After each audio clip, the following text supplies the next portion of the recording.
तो hello guys, welcome to my new video. आज हम करने जा रहे हैं वापस एक नया चैप्टर स्टडी जिसका नाम है इलेक्ट्रिसिटी एंड सर्किट्स और उसके इफ़ेक्ट्स।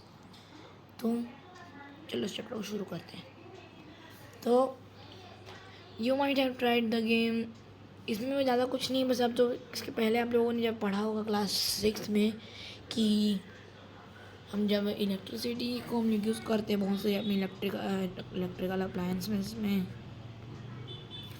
इसके लिए यूज़ होते हैं कुछ इलेक्ट्रिकल चीज़ें, जैसे कि बैटरी यूज़ होती है, मतलब सेल यूज़ होते हैं जिसमें 2 टर्मिनल होते हैं।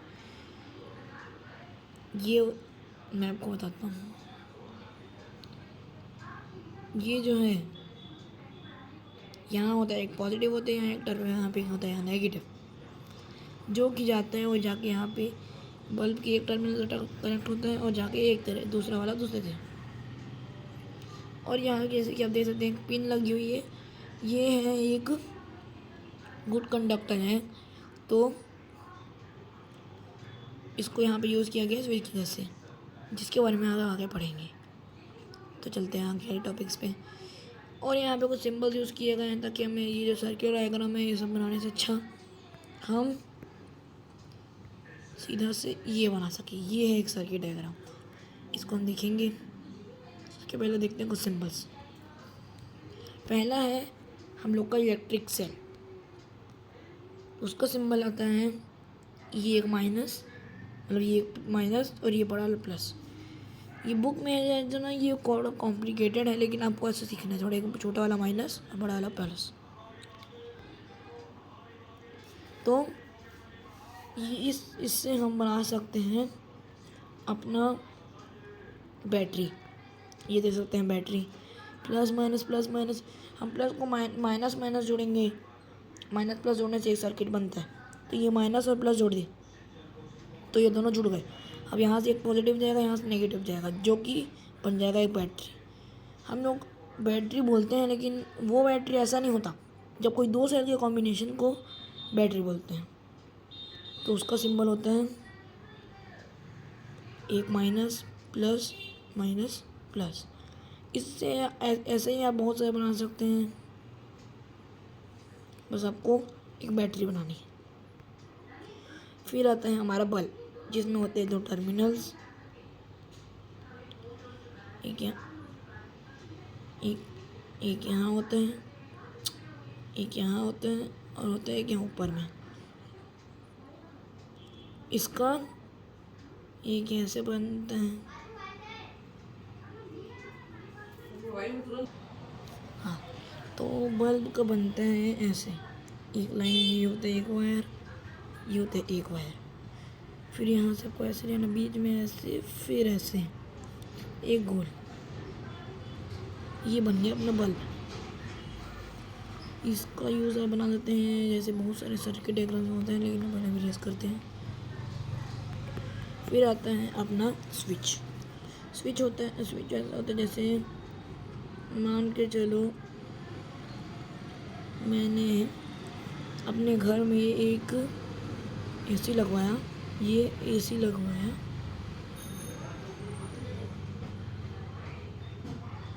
या फिर मैंने एक बल्ब लगवाया,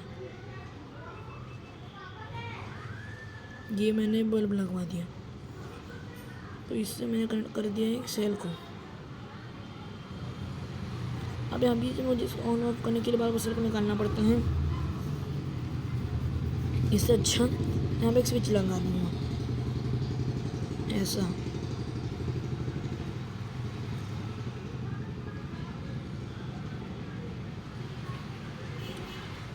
ये हो गया स्विच।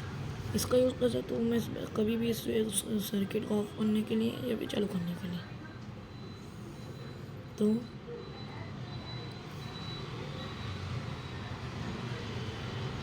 आगे बढ़ते हैं। तो इसमें भी 2 होते हैं, ऑफ स्विच और ऑन स्विच। जो ये होता है इसको बोलते हैं क्लोज्ड स्विच, और इसको बोलते हैं ओपन स्विच, खुला हुआ। ऐसे बंद होता है तो चालू होते हैं, और ओपन होता है तो क्लोज होता है। अब होती है बैटरी, इसका मैंने आपको बता दिया। होता है वायर, कनेक्ट करने के लिए यूज़ होता है, जो कैसे भी सकता है। आगे बढ़ते हैं। तो हम पढ़ेंगे अब एक सर्किट डायग्राम कैसा होता है। सबसे पहला होता है ये मैंने बताया बल्ब, ये स्विच, एक सेल, ये है एक सेल, ये वायर। इसका यूज़ आप कर सकते हैं बताने के लिए किसी बड़ी चीज़ को, या फिर कोई एक्सप्लेनेशन के लिए। अब हम बोलेंगे कंडक्टर्स के बारे में। जैसे कि पड़ी है एक स्टील रॉड और पड़ी है एक कैंडल।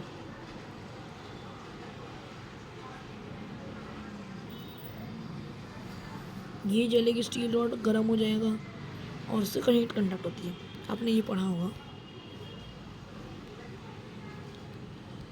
तो वैसे ही इसके भी कंडक्टर्स होते हैं कुछ।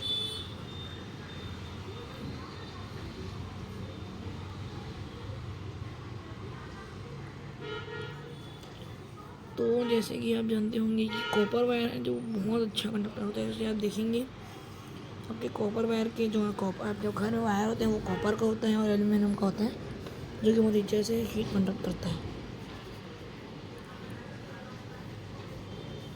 अब बढ़ेंगे हम बल्ब के बारे में। तो बल्ब ऐसा होता है कुछ ऐसा, फिर ऐसा ऐसा, उसमें से डिफरेंट नहीं निकला, जिसको बोलते हैं फिलामेंट। मतलब नहीं, इसको फिलामेंट नहीं, इसको एंटीना बोलते हैं। इसके बीच में जो वायर रहता है ना, वहाँ पे करंट दौड़ता है और इलेक्ट्रिसिटी प्रोड्यूस होता है, उसको बोलते हैं फिलामेंट। अब पढ़ेंगे हम कुछ ICI मार्क के बारे में। आपने देखा होगा कि जो आपका बल्ब होता है, कोई भी इलेक्ट्रिक अप्लायंस होता है, उसमें ICI लिखा होता है। उसका मतलब होता है ब्यूरो ऑफ इंडियन स्टैंडर्ड। ये हमारा जो कंट्री इंडिया है ये लगाता है। अब जो बल्ब होते हैं वो भी दो टाइप के होते हैं, CFL और LED। इसके बारे में आपको मैं बताने वाला। ये होता है CFL। मैं आपको उसको दिखा देता हूँ अंडरलाइन। ये हो गया CFL।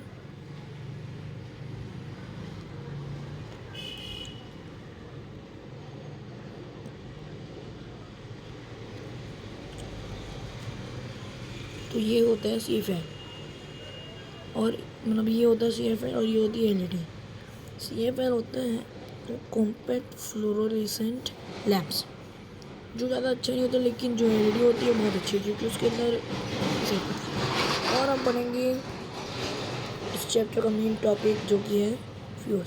ये आपके घर में देखा होगा, यहाँ पे ये दिख रही है पतली सी वायर,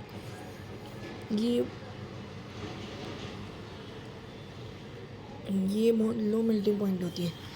जैसे अगर आपके मान के चलो घर में 180 वोल्ट का करंट आ रहा है और उसमें ही 280 वोल्ट का आ गया,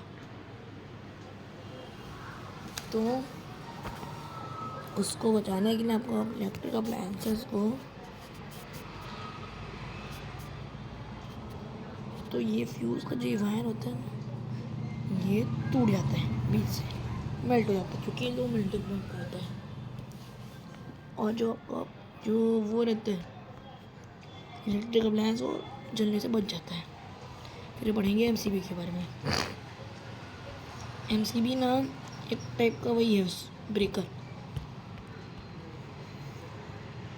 है, इलेक्ट्रिक करंट का ब्रेकर है, जो कि जब ज़्यादा इलेक्ट्रिसिटी प्रोड्यूस होती है, आपके AC में भी होगा, जो ज़्यादा इलेक्ट्रिसिटी प्रोड्यूस होती है ना, ये अपने आप ऑफ हो जाता है। ये एक टाइप का सर्किट ब्रेकर है।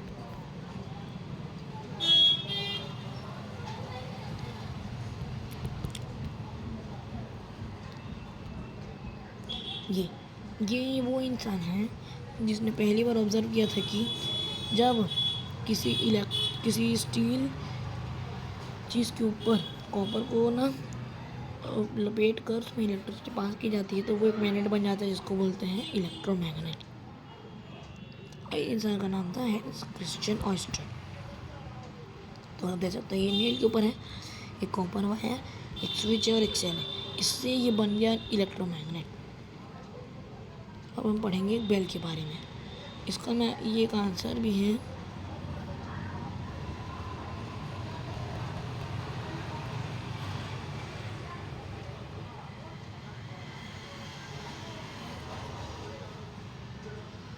अब इसको अंडरलाइन कर लीजिएगा। ये सेल यहाँ पे इलेक्ट्रोमैग्नेट होता है, ये कॉइल जो ये इधर उधर उधर उधर करता है। ये कुछ कीवर्ड्स, आप इस समरी को पढ़ लीजिएगा। इसके जो एक्सरसाइज है इसके बारे में अगले एपिसोड में बात करेंगे। तब तक के लिए बाय बाय।